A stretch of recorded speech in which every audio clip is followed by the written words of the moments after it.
Bismillahirrahmanirrahim. Wa qala al-musannifu rahimahullahu ta'ala,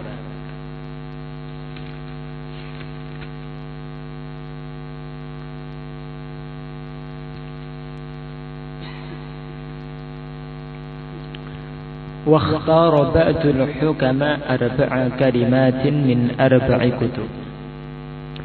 Sebagian atau para hukama ahli hikmah dulu pernah disinggung di awal-awal, siapakah yang dimaksud dengan ahli hikmah? Ahli hikmah adalah ulama yang betul-betul mengamalkan ilmunya.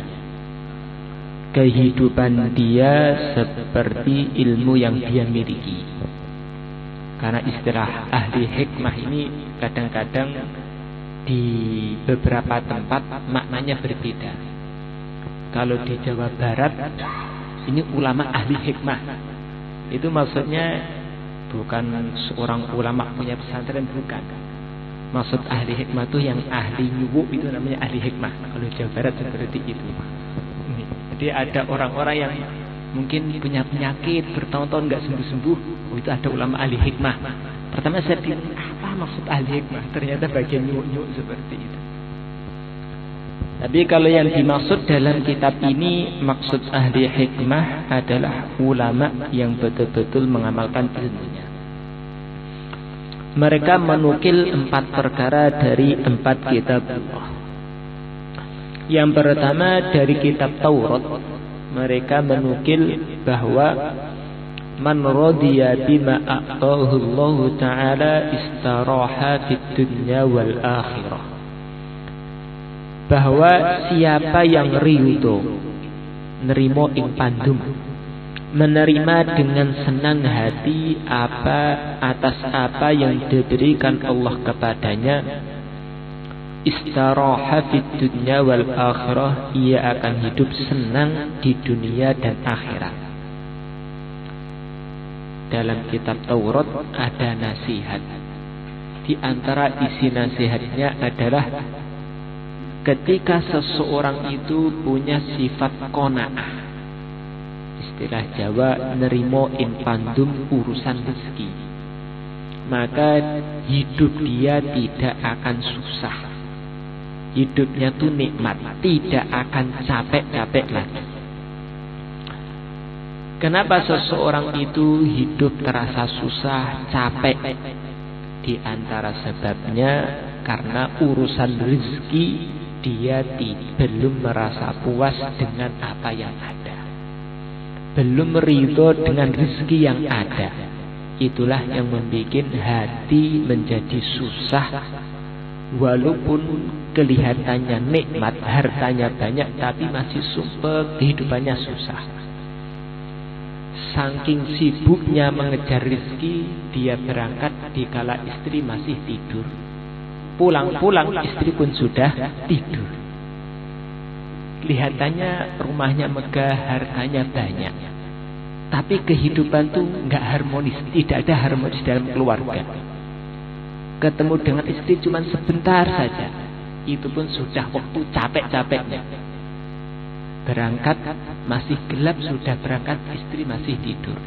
Pulangnya juga sudah gelap, istri sudah tidur.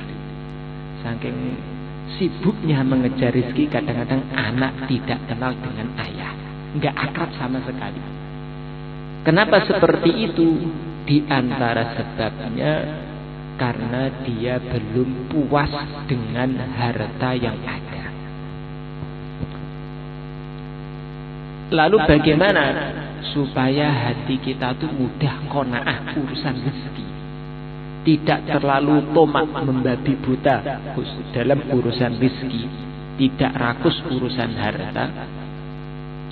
Ketika kita yakin bahwasanya rezeki itu sudah ada yang mengatur.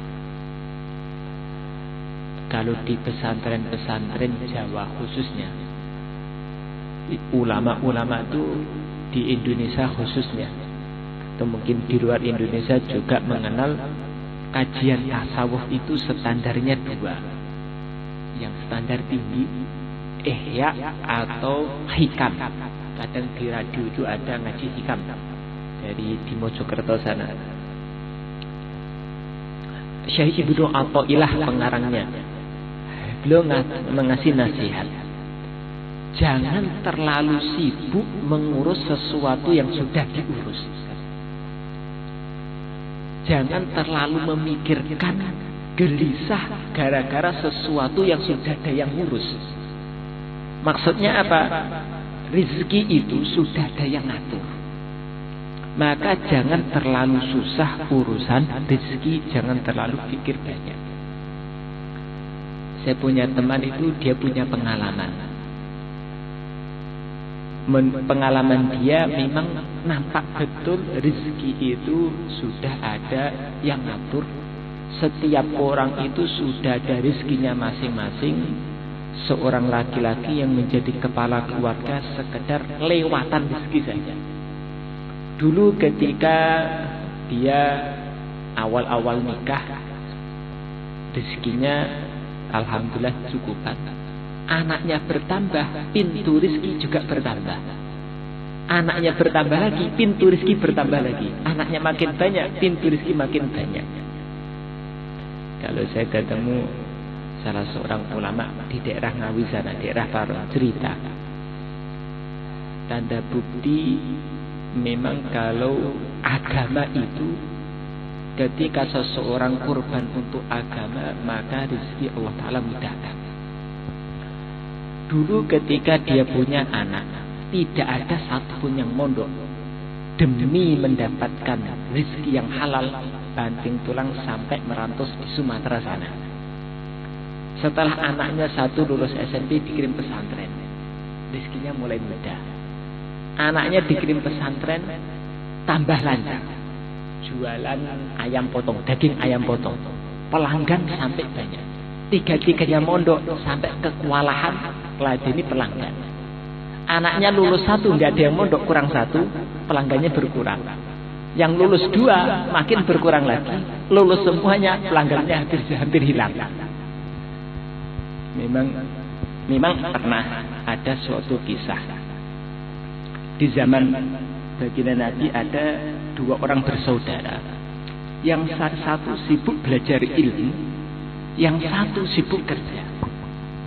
Tapi karena hubungan kekerabatan, yang kerja ini nggak tega. Lihat saudaranya kok sibuk belajar ilmu, sibuk agama, nggak pernah kerja, tuh kasihan. Maka dia mengadu kepada Rasulullah, ya Rasulullah, ini tolonglah nasihati saudara saya ini. Dia ini nggak mau kerja sama sekali, hanya saya yang banting tulang.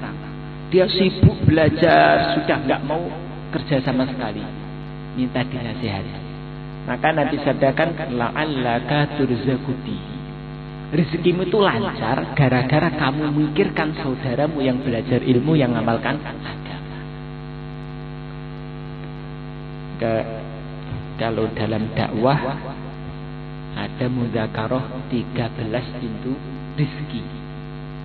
Di antaranya adalah takwa, kemudian taklim, kemudian nanti sedekah dan yang lain.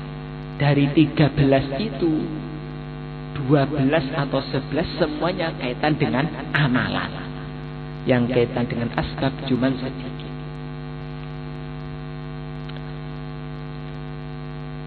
Maka urusan rezeki memang tuntutan agama. Sebagai seorang mukmin, urusan rezeki kita harus betul-betul tawakal kepada Allah Ta'ala.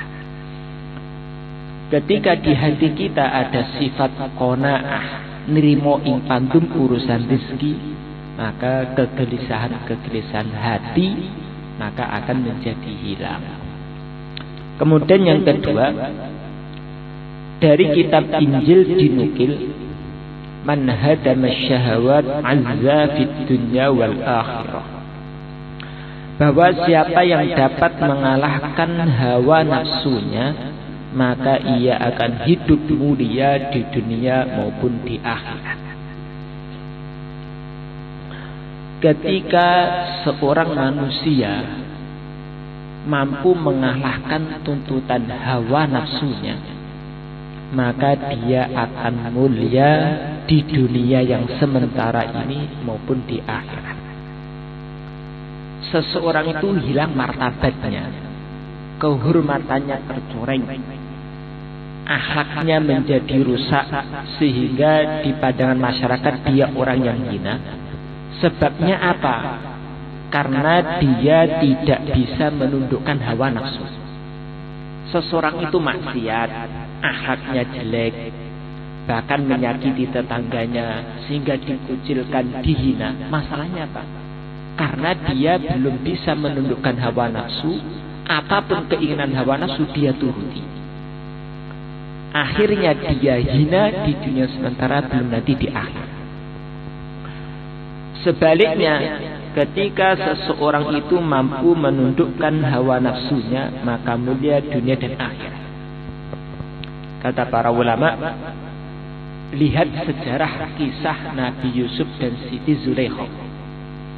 Nabi Yusuf pada mulanya seorang budak, tidak punya harga diri, bukan sekedar pembantu, lebih hina daripada pembantu. Sedangkan Zulaikha itu adalah seorang tuan, bangsawan, derajatnya jelas tinggi. Tapi akhir kehidupan mereka terbalik. Zulaikha yang dulu dihormati sekarang menjadi kalah martabatnya. Nabi Yusuf yang dulu ada seorang budak, maka berubah menjadi seorang menteri. Sebabnya apa? Karena Nabi Yusuf bisa menundukkan syahwatnya, sedangkan Zulaikha tidak bisa menundukkan syahwatnya. Orang yang mulia awalnya punya derajat, karena tidak bisa menundukkan nafsunya maka menjadi hina. Sebaliknya Nabi Yusuf yang awalnya itu nampak hina, karena bisa menundukkan hawa nafsu maka menjadi mulia. Lalu bagaimana cara menundukkan hawa nafsu ini? Kata para ulama, Imam Ghazali dalam kitab Ihya belum menjelaskan kurang lebihnya. Hati manusia ini adalah tempat peperangan, medan perang antara nafsu dan juga malaikat. Nafsu bersekongkol dengan iblis dan bala tentaranya melawan pasukan para malaikat. Hati kita yang menjadi medan peperangan ini, kalau mendukung hawa nafsu, maka nanti akan menjadi budak-budaknya hawa nafsu sehingga menjadi hina. Tetapi kalau kita mau mengikut para malaikat, maka akan menjadi mulia. Lalu bagaimana supaya hati kita ini bisa mendukung para malaikat, tidak mendukung hawa nafsu? Maka perlu wirid-wirid, doa-doa supaya kita ini mampu mengalahkan hawa nafsu, mendukung ajaan para malaikat. Termasuk kata Ibnu Athaillah dalam Al-Quran ada doa, Rabbi adkhilni mudkhala sidqi wa akhrijni mukhraja sidq waj'alni min ladunka sultanan nasira. Baginda Nabi oleh Allah Ta'ala diajari doa, waj'alni min ladunka sultanan nasira. Dalam perjuangan agama, baginda Nabi tidak minta bala tentara, tidak minta senjata, tetapi bagi Nabi doa waj'alni min ladunka sultanan nasira, tapi minta kepada Allah agar diberi kekuatan yang akan membela beliau. Maka untuk mengalahkan hawa nafsu memang perlu wirid yang kuat supaya kita bisa menundukkan nafsu yang senantiasa menggoda kita. Termasuk amalan untuk memudahkan menundukkan hawa nafsu, kata para ulama, adalah dengan puasa. Puasa itu adalah pendidikan untuk mengalahkan hawa nafsu. Karena ketika puasa, nafsu pengennya minum di stop, nafsu pengennya makan di stop. Malam hari waktu ngantuk-ngantuk tidur, pengen tidur, dipaksa untuk bangun makan sahur, mengerjakan sesuatu yang bertentangan dengan hawa nafsu. Maka puasa itu merupakan tarbiyah, pendidikan untuk mengalahkan hawa nafsu. Di antara cara untuk menundukkan hawa nafsu, yang pertama harus menguatkan wiridnya, banyak-banyak wirid, doa. Yang kedua dengan puasa. Yang ketiga, dari kitab Zabur dinukil bahwasanya man tafarrada 'anil nasi najah, bahwa siapa yang mengasingkan diri dari orang-orang, ia akan selamat dunia dan akhirat. Istilah para ulama, uzlah, menyendiri dari manusia. Kalau zaman dulu umat-umat sebelum umat baginda Nabi, kadang sebagian mereka tuh uzlah, menyendiri di puncak gunung, gak ada seorang pun. Umat baginda Nabi, sebagian mereka ada juga yang seperti itu. Tapi kata para ulama, uzlah itu ada dua. Ada uzlah total, nggak kumpul manusia sama sekali. Ada uzlah dengan makna kumpul zahirnya, hatinya tidak kumpul. Kenapa kalau orang di sini dikatakan dengan mengasingkan diri itu akan selamat? Karena manusia ini akan terbawa dengan suasana yang ada. Al-mar'u ala dini khoriri. Ketika seseorang itu kumpul dengan orang baik, maka dia mudah menjadi baik. Ketika manusia itu kumpul dengan orang jelek, maka mudah menjadi jelek. Manusia Allah ciptakan dari tanah. Wataknya tanah itu kalau musim panas nggak pernah tersentuh air, akan keras. Apalagi dibakar akan keras seperti batu, atau mungkin bahkan lebih keras daripada batu. Tapi kalau sudah turun musim hujan yang begitu keras, langsung lembek total. Begitu juga manusia ini seperti dari tanah. Kalau musim panas keras, musim dingin lembek.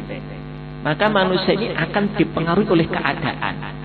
Kalau dia kumpulnya orang-orang baik, dia sudah menjadi baik. Kumpul orang nakal, maka mudah menjadi nakal.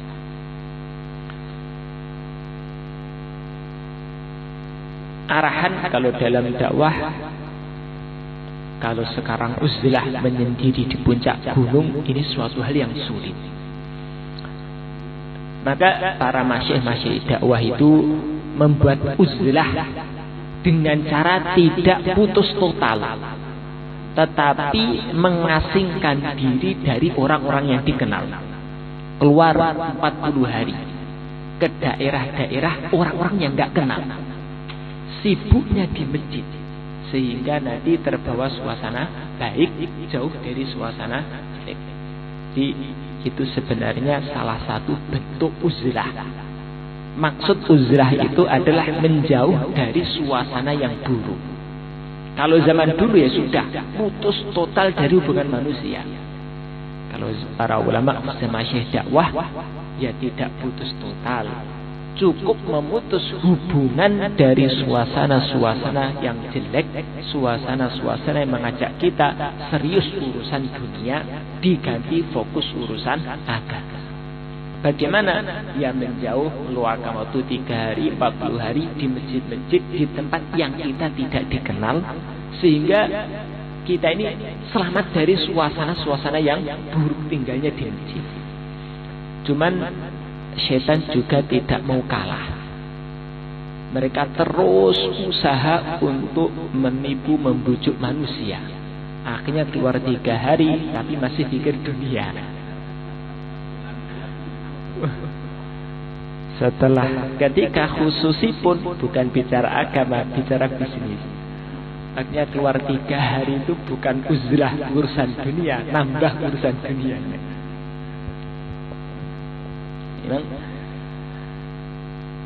Di antara tujuan dari dakwah itu memang untuk membentuk hati yang tawakal kepada Allah, tidak tergoda dengan kemegahan, kemewahan dunia ini. Maka kalau tertib 3 hari keluar itu dijalankan betul, walaupun 3 hari perubahan itu maksimal betul.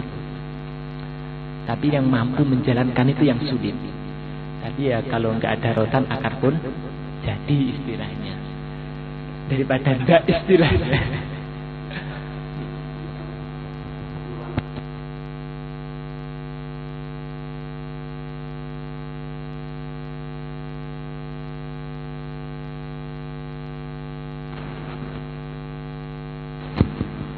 Kalau tertib dakwah mungkin tanya yang ahlinya. Jadi kan bukan orang yang tawajuh dalam dakwah. Kalau setahu saya memang kalau keluar 3 hari ya full betul. Kalau sehari 24 jam, kalau 3 hari berarti 72 jam harus sempurna. Kalau dulu Pak Salim itu sering ngasih mudzakarah. Pentingnya sempurna walaupun dari 2,5 jam. Kalau belum mampu 2,5 jam, andaikan mampu setengah jam, bagaimana istiqomah dan sempurna. Beliau mengumpamakan seperti seekor ayam yang sedang mengerami telurnya. Itu kalau ngerami kok ditinggal-tinggal, nggak netes, nggak sempurna juga nggak netes. Katanya keluar tuh seperti itu. Kok nanti keluar tuh nggak tawajuh, nggak netes, kopiar katanya seperti itu. Allah. Nah, kalau dulu biasanya kalau guru-guru kita Syekh Muzair atau Kiai Fatah sekarang, terutama jamaah setahun, ya memang karena wilayah santri, memang santri kan didiknya berbeda. Dakwah ya harus ditegasi betul. Kalau dulu masih sebelum dipegang dari pondok keluar setahunnya, ya santri setahun pegang HP banyak. Sekarang walaupun masih ada sembunyi-sembunyi agak mending. Sebenarnya tertibnya setahun nggak boleh pegang HP sama sekali. Ketahuan pegang HP, panggil. Gimana? Siap lanjut atau kalau enggak? Kalau enggak siap ya sudah pulang saja. Kalau siap lanjut tinggalkan HP. Seperti itu saja. Ada kok laporan ini jamaah setahun waktu transit di markas nggak ikut program markas kelurahan di kampung. Khususi gimana, siap enggak? Nggak siap pulang saja. Karena memang beda, karena kalau jamaah setahun kan mereka membawa nama ulama. Ulama akan dicontoh. Kalau mereka dalam dakwah dianggap ulama kemudian nggak bisa ngasih suri tauladan yang baik, umat rusak. Beda dengan orang-orang biasa yang nggak ada masalah, daripada nggak istilahnya. Tapi ketika seseorang itu sudah dipanggil tokoh agama, harus bisa memberi contoh yang baik. Kalau sekarang jamaah setahun, kalau mereka datang ya Karuzari langsung dengan Kiai Fatah.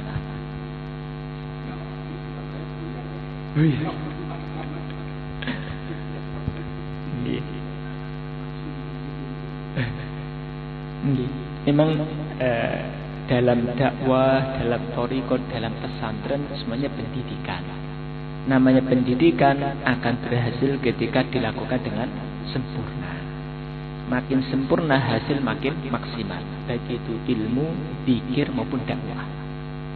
Orang dalam thariqah sama, sebenarnya orang yang thariqah itu kalau walaupun 13 hari sebenarnya walaupun tidak ada takzir dan yang lain, sebenarnya tertibnya berat. 10 hari 13 hari full, nggak boleh keluar walaupun nggak dihirosai, nggak boleh beli jajannya dari luar, cukup apa yang ada di situ. Nggak boleh ngobrol-ngobrol, sudah dikasih ruangan satu sendiri-sendiri, 1 lawan 2, sudah kamu tahu di sini, jangan ngobrol-ngobrol. Pegang HP nggak boleh, sudah. Itu sebagian teman mendingan keluar 1 tahun daripada suruh 13 hari. Kalau dilakukan betul, walaupun 13 hari, hati betul-betul maksimal. Dalam dakwah pun sama, walaupun 3 hari mungkin, tapi kalau dilakukan dengan maksimal, hasil juga maksimal. Dalam pesantren sama, ketika seorang mondok tertib, pesantren arahan guru dipegang betul, hasilnya maksimal. Tapi kalau ala kadarnya ya sudahlah, daripada enggak, ya ada hasilnya lumayan, tapi enggak bisa, daripada tidak, ya sudahlah, daripada kelaparan lumayan ada ganjil perutnya. Maka sebenarnya pendidikan dakwah itu Masya Allah, pendidikan yang sangat-sangat istimewa sebenarnya. Saya pernah dengar ketika keluar ke India, di Tamil Nadu, di satu masjid kita ketemu dengan seorang ulama. Dia ngasih nasihat, cerita kepada kami bagaimana sejarah awal jamaah yang dikeluarkan 3 hari pertama kali. Jamaah dipimpin amirnya kalau nggak salah Maulana Mandur Nukmani. Oleh Maulana Ilyas dikirim ke masjid gurunya sendiri. Maulana Ilyas punya guru torikot, muridnya jamaah ini dikirim ke sana. Maka sampai sana gurunya tanya, siapa nyuruh kamu? Maulana Ilyas. Apa arahan-arahan disampaikan gini terhadap dakwah? Maka guru yang mengatakan, ini tertib istimewa. Kalau kamu lakukan betul, jadi wali. Sebenarnya, sebagian ulama-ulama ketika mereka tahu bagaimana tertib dakwah, maka mereka takjub. Yang nyusun ini betul-betul wali betul ini. Cuman masalahnya karena awamnya kita nggak tahu seluk-beluknya, ya sudah. Biasa saja. Kembali kepada pembahasan, mengasingkan diri dari orang-orang. Uzlah istilahnya. Uzlah ada yang uzlah total, putus hubungan dari manusia. Ada uzlah yang kelihatannya kumpul manusia, tapi sebenarnya enggak kumpul, kumpulnya dengan Allah. Kenapa? Apa tujuan uzlah? Karena tujuan uzlah itu adalah menjauhkan diri dari suasana yang bikin lalai dari Allah Ta'ala. Maka tetap kumpul dengan manusia sesuai keperluan. Kemudian tawajuh membuat suasana yang membuat ingat kepada Allah Ta'ala. Pesantren-pesantren pun dulu itu sebenarnya dibentuk, karena zaman dulu belum ada seperti pesantren yang ada sekarang. Pesantren zaman dulu itu dibentuk pertama kali ya untuk membuat suasana yang tawajuh kepada Allah. Jamaah 3 hari sama tujuannya. Jamaah itu dibentuk dikirim ke masjid untuk apa? Yang inti jamaah ini loh, untuk membuat suasana sepakatan, membuat suasana yang membuat ingat kepada Allah, menjaga diri dari fitnah-fitnah dunia. Nah itu inilah tujuan daripada uzlah. Kalau orang-orang yang ahli wirid, nggak apa-apa kumpul manusia zahirnya, tapi hati jangan sampai lupa dari Allah Ta'ala. Kalau dalam dakwah, kumpul dengan manusia untuk menyampaikan keagungan Allah Ta'ala. Zahirnya kumpul manusia, tapi hatinya ingat kepada Allah. Bahkan membuat orang lain menjadi ingat kepada Allah.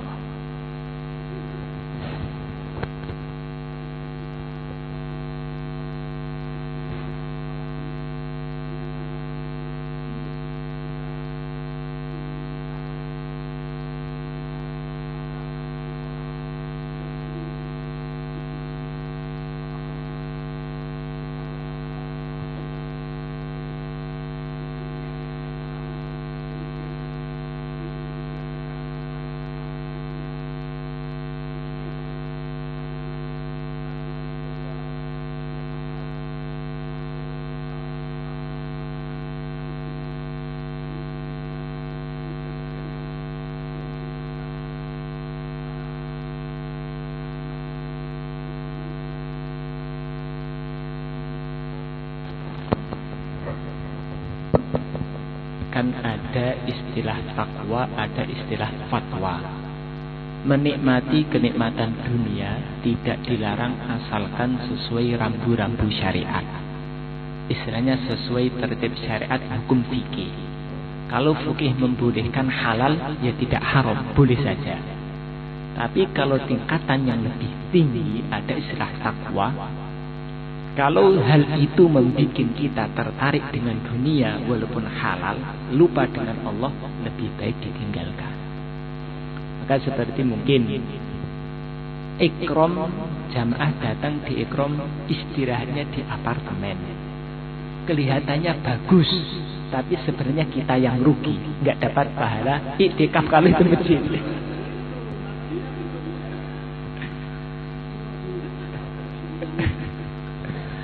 Itu putra Kiai Fatah. Sekarang kan putra-putra Kiai Fatah, Kiai Ubed kan sudah mulai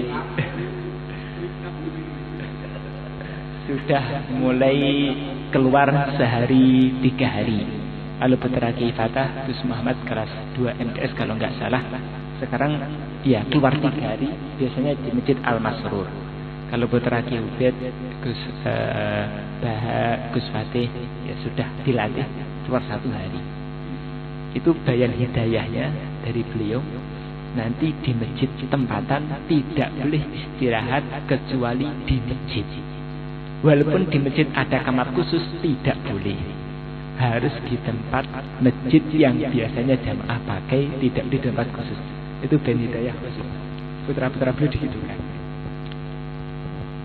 Kan karena ya mungkin sudah pasti ini nanti tahu ini putranya Kiai Fatah, pasti orang tempatan mikirnya pengen ikram sebaik-baiknya, maka beliau bayan hidayahnya khusus kamu berdua tidak boleh tidur kecuali di masjid, tidak boleh, walaupun di masjid mungkin ada kamar khusus takmir mungkin atau marbot, tidak boleh di situ, ya di tempat.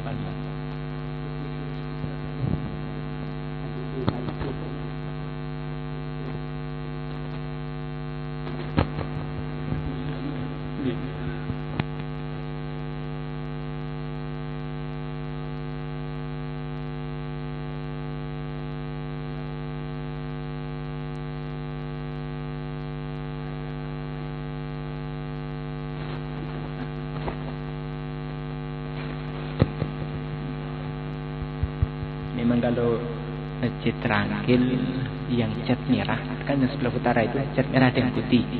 Kalau yang dipakai unsur harian kan ada yang kalau kita perhatikan bangunannya agak beda. Yang pertama kali diwakafkan masjid yaitu di yang masjid Rangkil yang sebelah utara pakai Jumatan yang catnya merah. Kalau sebelah selatan yang masjid utama tengah itu yang dulu diwakafkan untuk masjid. Sehingga nanti kalau pandangan fikih iktikaf yang hakiki ya di situ. Biasanya Ramadan dulu Syekh Muhammad sering menekankan seperti itu. Kemudian yang keempat, dari Al-Quran dinukil bahwa siapa yang menjaga lidahnya ia akan selamat dunia dan akhirat. Kalau di Muntahab Ahadis bab akhir itu Tarkumalayani, hadis yang ada itu kebanyakan cenderung kepada nasihat lisan. Maksudnya hati-hati urusan lisan, jangan sembarangan ngomong. Nanti banyak ke situ. Judulnya meninggalkan sesuatu yang tidak bermanfaat. Isi hadis kebanyakan cenderung kepada perkataan. Nah kan suatu hadis menjelaskan setiap pagi seluruh anggota tubuh akan menghadap kepada lisan. Lisan ini bagikan raja dari seluruh anggota tubuh. Hati juga raja dari seluruhnya. Tapi kalau anggota tubuh yang zahir ini rajanya lisan. Kalau rajanya baik, maka makmurnya akan baik. Rajanya jelek, makmurnya jelek. Kalau lisan ini bisa berkata dengan baik, maka seluruh anggota tubuh mudah menjadi baik. Sebagian balik para ulama mengatakan dengan ayat ya ayyuhalladzina amanu qulu qawlan sadida yuslih lakum. Sadidan itu artinya benar. Walaupun mengenai makna sadidan sebagian mengatakan makna kalimat tauhid. Sebagian memahami ketika seseorang itu bisa menjaga lisan, berkata dengan benar sesuai tuntutan syariat, maka amalannya mudah menjadi baik. Di antara kunci memperbaiki diri terletak dalam lisan. Didikan para masyayikh kita agar memperbanyak bicara iman yakin sehari 25 kali itu sebenarnya didikan yang luar biasa. Melatih lisan kita itu berkata dengan perkataan sesuai tertib syariat. Bicara keagungan Allah, kampung akhirat atau amal agama. Keagungan amal, keagungan Allah, keagungan kampung akhirat, keagungan amal. Ketika lisan bisa bicara tiga ini, maka anggota tubuh akan bergerak untuk tiga hal ini juga. Tapi kalau lisan pembicaraan lari keagungan dunia, keagungan makhluk, keagungan benda-benda, maka anggota tubuh akan bergerak untuk mengejar tiga hal ini. Walaupun mungkin dulu Temboro belum kenal dakwah, karena dakwah yang menyusun para alim ulama, mereka merujuk kitab-kitab. Kiai Fatah pernah cerita pada kami, Kiai Mahmud itu didikan kepada putra-putranya sejak kecil, mencontohkan di hadapan anak tidak pernah bicara bersifat menjunjung tinggi nilai dunia. Ya bicara dunia biasalah, namanya tinggal di dunia. Tapi kalau bicara yang bersifat menganggap dunia itu sesuatu yang istimewa betul, entah itu mobil bagus kemudian dipuji-puji, ini mobilnya bagus, atau mungkin bicara ini kemudian bicara bersifat mengagumkan, tidak pernah. Ya memang karena didikannya merujuk kepada kitab. Dan para masyayikh pun usaha dakwah ini juga merujuk kepada kitab para ulama. Kalau saya lihat baca sejarah, saya lupa kitabnya apa. Yang jelas ketika saya ke India itu banyak menemukan, atau sebelum ke India itu menemukan kitab-kitab yang cerita tentang sejarah biografi Maulana Ilyas, Maulana Yusuf, terutama beliau berdua. Memang kalau saya pernah dengar sebagian ulama kan ada istilah Maulana, ada istilah Mulwi. Kalau waktu itu seseorang dipanggil Maulana itu berarti kalau di Jawa itu romo kiai sepuh. Tapi kalau Mulwi berarti ya di bawahnya, mungkin kiai atau ustaz. Maulana Ilyas dipanggil sebagai Maulana, menunjukkan ilmunya betul-betul mendalam betul.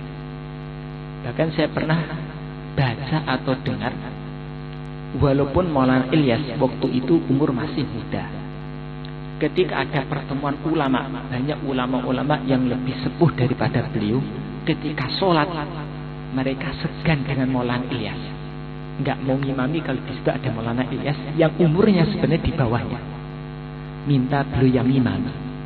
Para ulama waktu itu mengakui kealiman, ketakwaan Maulana Ilyas, sosok seorang ulama yang betul-betul mengamalkan ilmunya.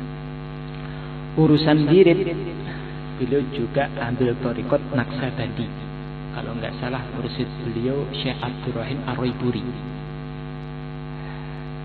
Mungkin di Fadilah Amal Maulana Zakaria sering menyebut Syekh Abdurrahim Ar-Raiburi. Kalau nggak salah itu guru thariqat beliau. Kalau nggak Syekh Al-Madani, saya lupa.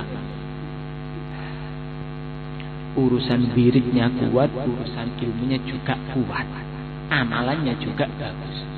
Maka usaha dakwah ini bukan sekedar tata tertib muzakarah, itu bukan sekedar ngarang-ngarang. Memang mereka merujuk kepada ilmu-ilmu agama, kitab-kitab para alim ulama. Termasuk didikan para masyayikh agar memperbanyak bicara keagungan Allah sehari 25 kali, kalau diamalkan masya Allah perubahan sangat-sangat istimewa.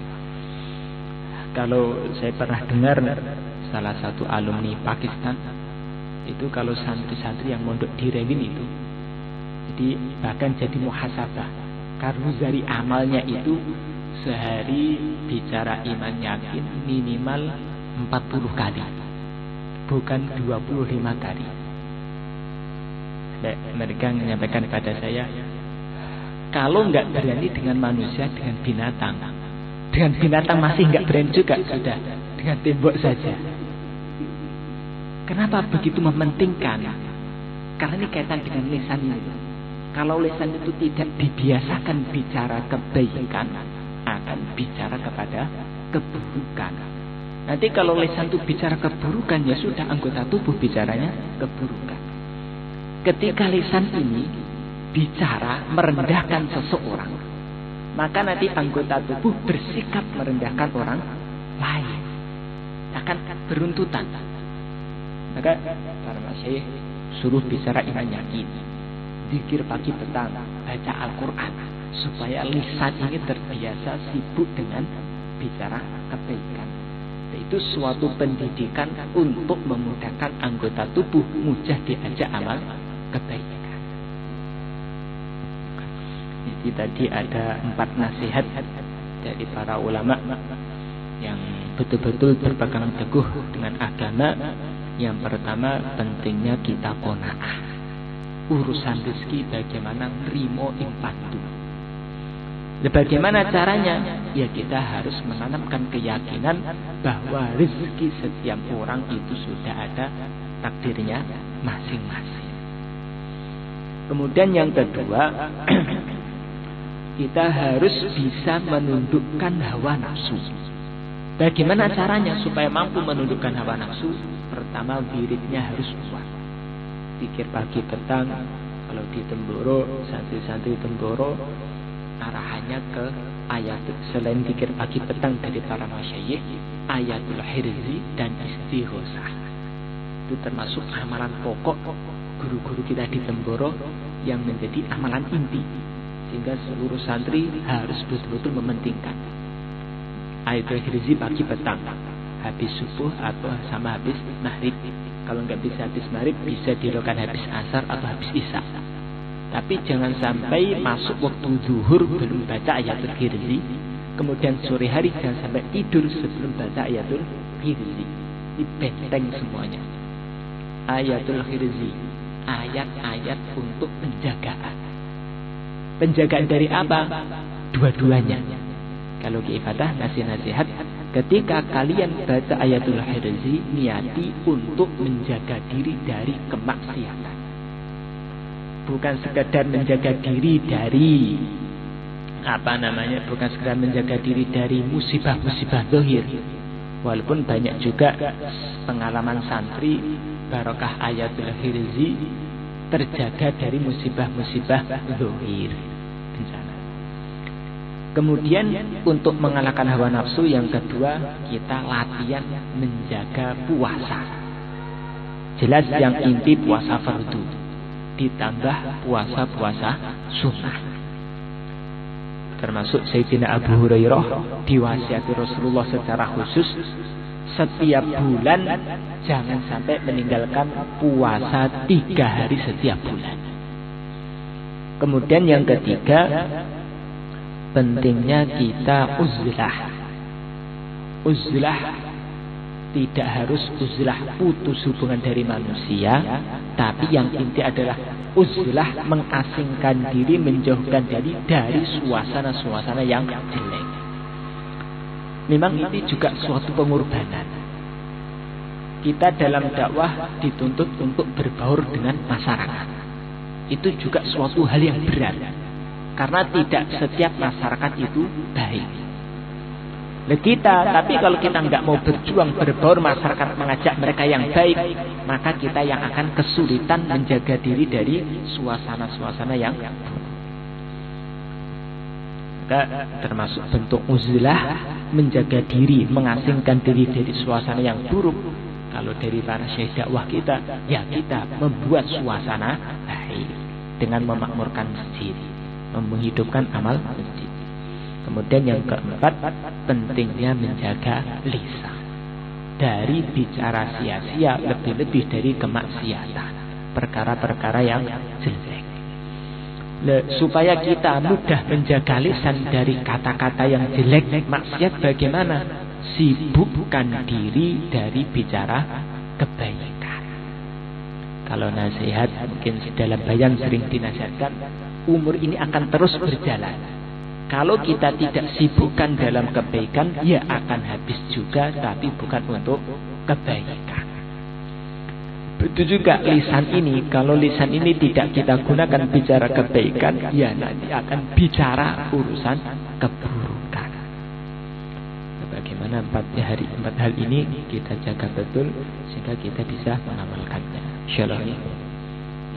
Semoga Allah Ta'ala diri kita kekuatan untuk mengamalkan itu semuanya.